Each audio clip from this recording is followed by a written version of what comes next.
Praise God, from whom all blessings flow.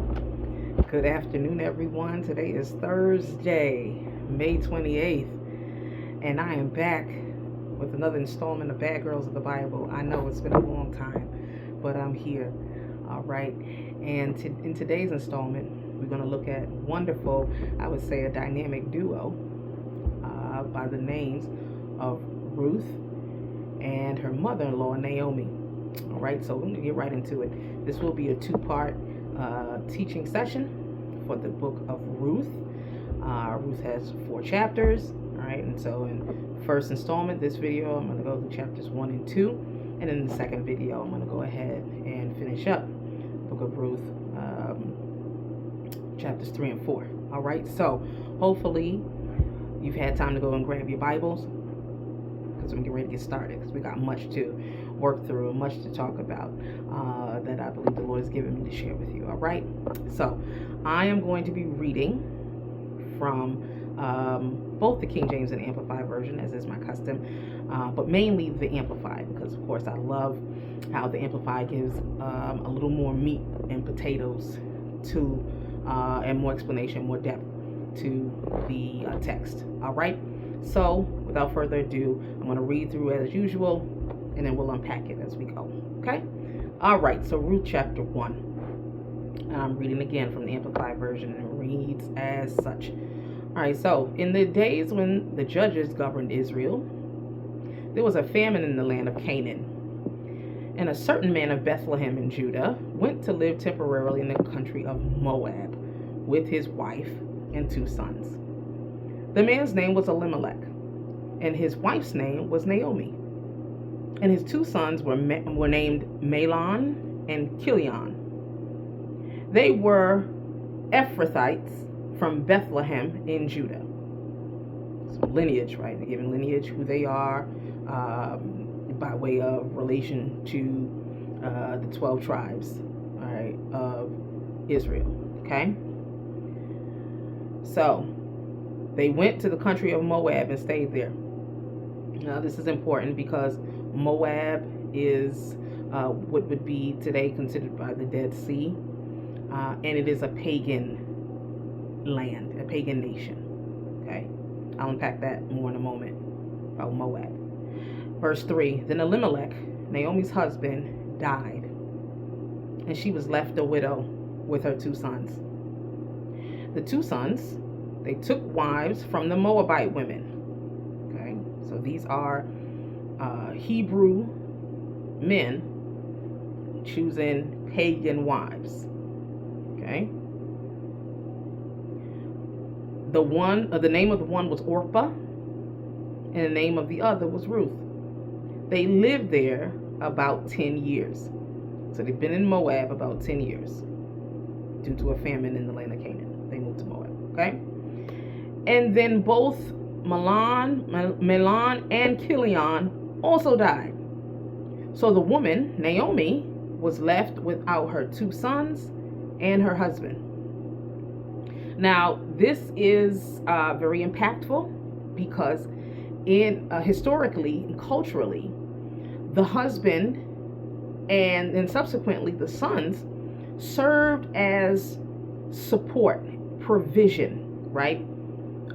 Retirement, comfortability, right? Being taken care of, okay, for the woman.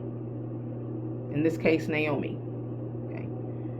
But here, not only did her husband die, but the sub-insurance for provision for the rest of her life, her 2 sons, have also died. Okay, so this is historically, this is very grievous for Naomi. Okay, all right.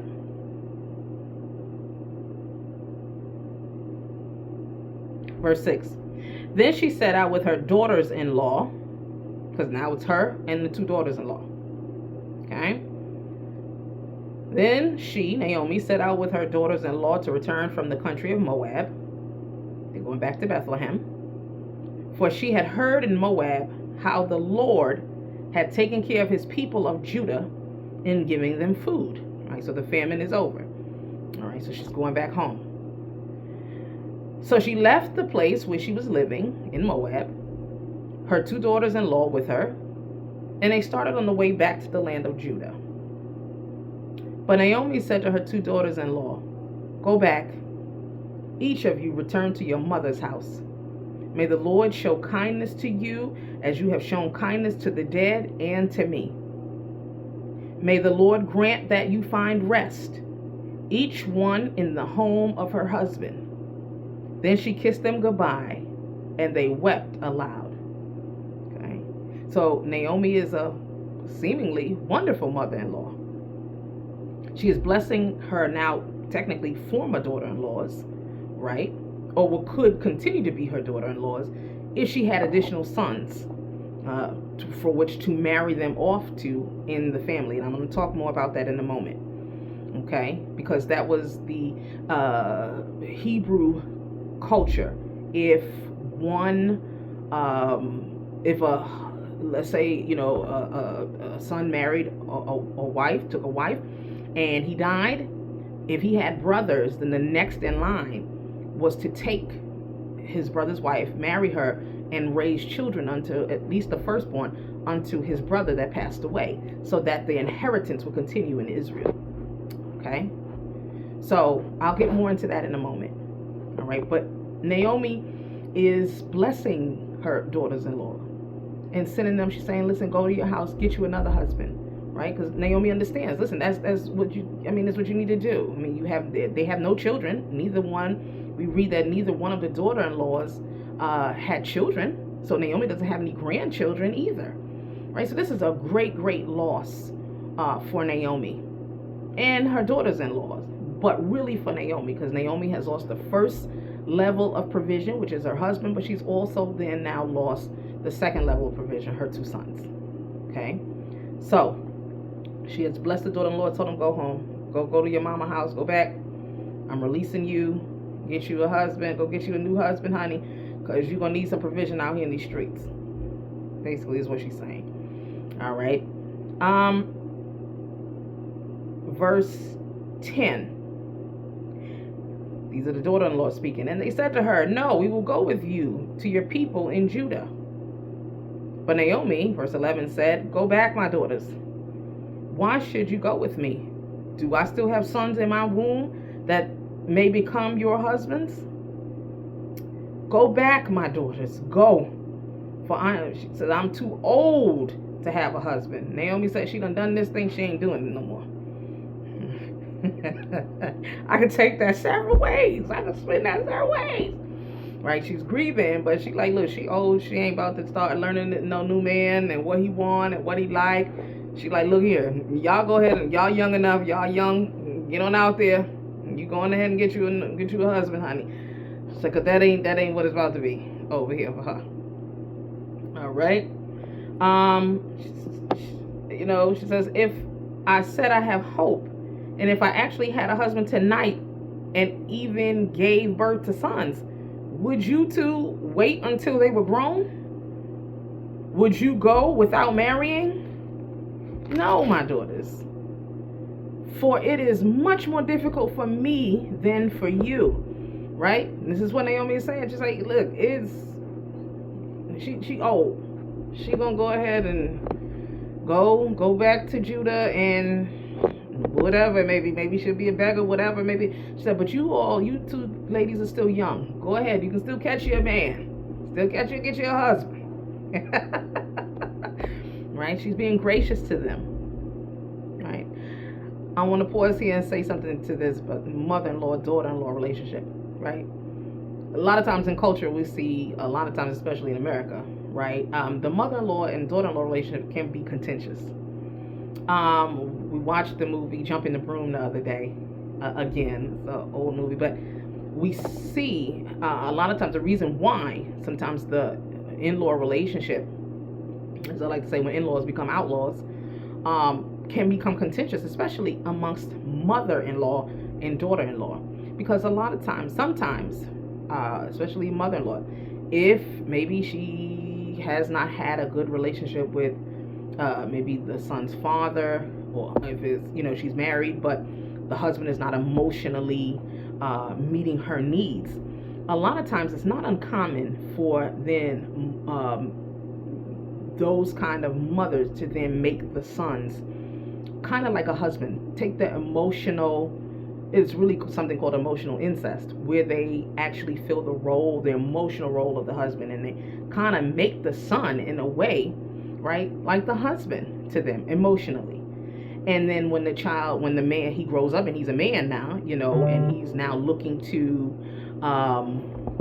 marry, or he gets married, or is on the way to get married, finds that sometimes that same mother may sabotage his personal relationships with women, and making it hard. And if he does marry, she may make it hard for the wife now to really have right relationship, godly relationship with her husband.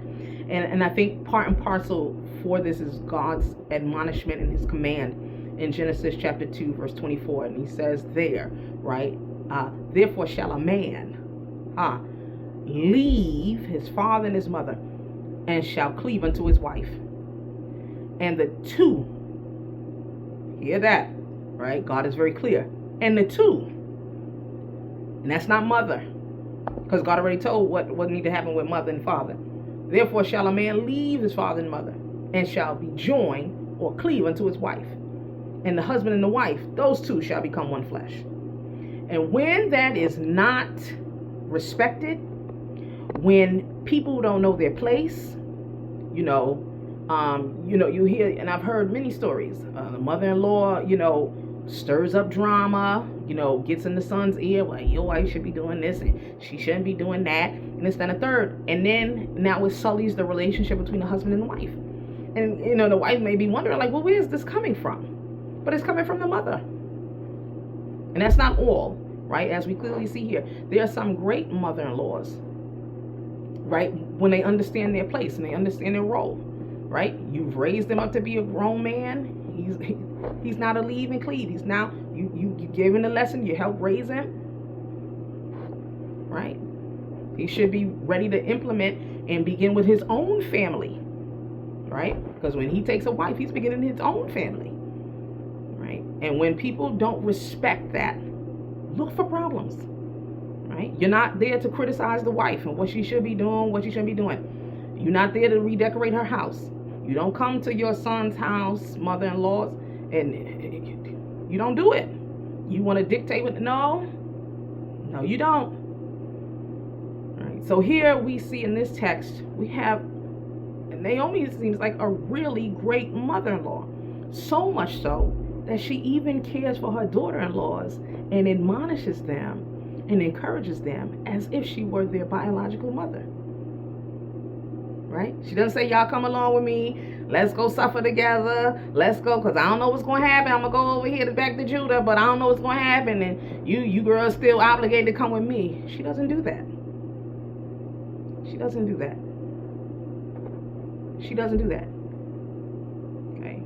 And I think that really begs distinction. Okay? And consideration. So, keep it on with the text. All right. So,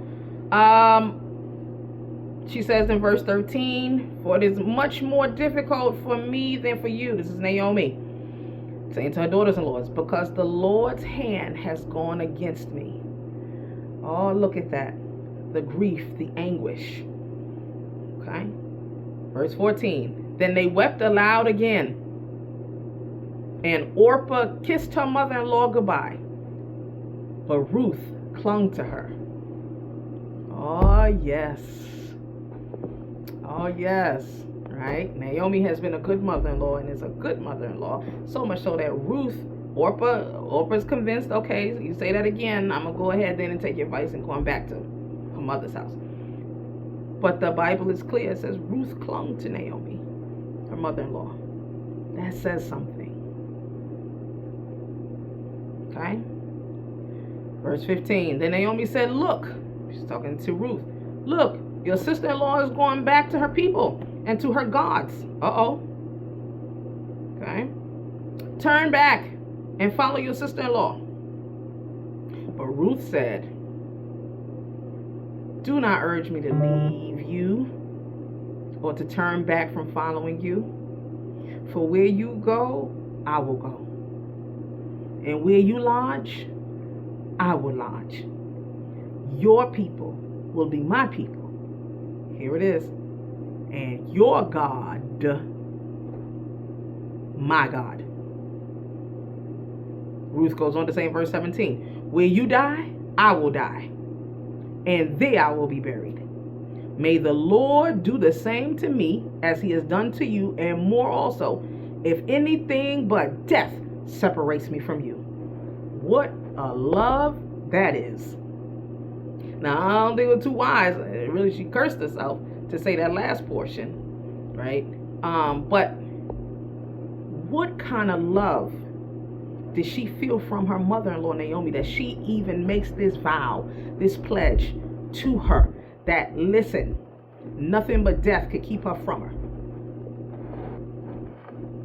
Boy, oh boy. Like I said, see, all mother-in-law, daughter-in-law relationships don't have to be contentious. She is even willing to not return her own mama house to follow her mother-in-law. Now, Naomi denotes, and I want to highlight that here.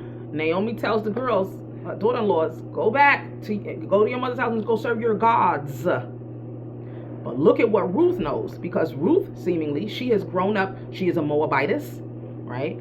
Moab, who are Moabites? They are descendants of Lot's incestuous relations with his daughters. With the one daughter, we have the Moabites. With the other daughter that slept with her father, Lot, right? They both slept with their father, got him drunk and slept with him separate nights, and they both became impregnated by their father, Lot. Lot is the nephew of Abraham, right? So they are distant relatives to the Hebrews. But their origin is by virtue of incest. Okay? And Moabites are polytheistic people. They serve more than one God, right? They're a pagan nation, pagan people who serve more than one God. Their primary god was Chemosh, right? For the Moabites. For the Ammonites, the other people from the incestuous relationship God had with his other daughter, right? With the Ammonites, and they generally worshipped Molech. And Chemosh, both Chemosh and Molech, or Moabites and Ammonites, both often engaged in human sacrifice, or what we would consider today even abortion, right? Sacrificing children to Chemosh or to Molech for the Ammonites, right? And so, hence, Naomi observes their culture while she says to her Moabitess daughter-in-laws, go back to your family's houses and serve your gods. But Ruth makes this declaration, and thus, right, is declaring the one and true living God, whom clearly she understood and knew, Naomi and her and Elimelech and their sons served. So now she is claiming God as her God, the one and true living God as her God. She is denouncing Chemosh and all of the other gods of the Moabites and coming under the lordship of the one and true living God with her statement. Okay? I think it's very powerful. All right. Verse 18. So now Naomi gives up. All right, well then, if you come in, come on. She says, verse 18, when Naomi saw that Ruth was determined to go with her, she said nothing more. So the two of them went on until they came to Bethlehem. And when they arrived in Bethlehem, the whole city was stirred because of them. And the women asked, is this Naomi? They've been going for 10 years. This Naomi? That's how she come back? Oh, look at you, girl. Verse 20. This is Naomi. Naomi says, she said to them, do not call me Naomi. Naomi means pleasant or sweetness. Instead, look at what Naomi says. She says, call me Mara. Mara means bitter. She says, for the Almighty has caused me great grief and bitterness. She says, verse 21, I left full, with a husband and 2 sons, but the Lord has brought me back empty. Why call me Naomi, since the Lord has testified against me, and the Almighty has afflicted me? So Naomi returned from the country of Moab, and with her Ruth the Moabitess, her daughter-in-law.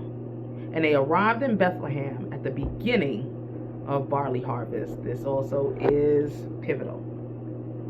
All right, because remember, they went to, Elimelech takes his family to Moab because it was a famine in Canaan. But then Naomi hears that the famine is over, and she goes back now to Bethlehem. All right. And it's the beginning of barley harvest. All right. So I won't get to chapter 2 in video 1. I will get to chapter 2 then, and the rest of the chapters in video 2. All right. So, but I do want to pause here and say, how many of us can identify with what Naomi says here? Don't call her Naomi. Call her bitter. When life has dealt you some really hard blows. And I'm talking about you saved. I'm talking about even with you being saved. And life has dealt some really hard blows. As the young people say, life is lifing. Life has been lifing. Life was lifing.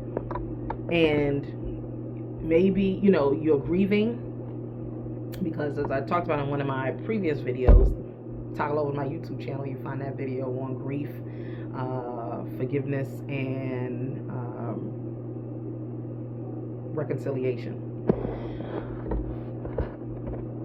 But if we were to really be honest, we all probably can say at some point in our life, and maybe even right now, you have felt like God has forsaken you. You have felt that God has left you alone, or maybe that God doesn't love you because of the pain and the loss and the grief and the hardship and the bitterness of situations and circumstances in life that has impacted your life. Okay. Maybe you can also say, like Naomi, don't call me Naomi. Call me bitter. Call me Mara. Call me bitter. Because it's been bitter. The journey's been rough. It's been hard. All right. And guess what? What I want people also to know, God understands.